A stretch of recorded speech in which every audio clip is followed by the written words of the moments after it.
Được, vâng. Có rỉa không? Có rỉa không? Có đang diễn đấy ạ. Anh có thích không? Anh có bắt vợ không? Hát à? Đúng rồi. À, thứ 6 ạ. Lớp em ấy.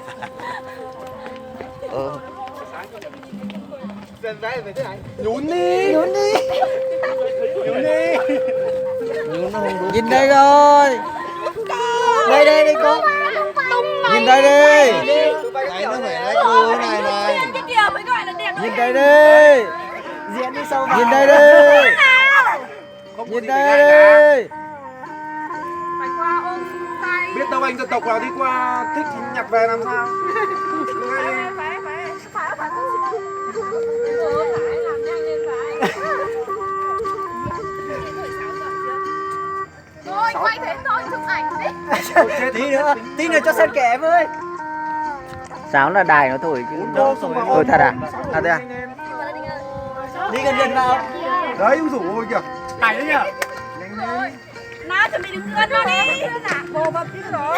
Chưa nã. Ảnh đấy nhỉ? Tất cả các máy quay đều chĩa rồi. Không phải ngại nó xinh cực luôn đấy. Thề luôn. Múa đi. Rực rỡ.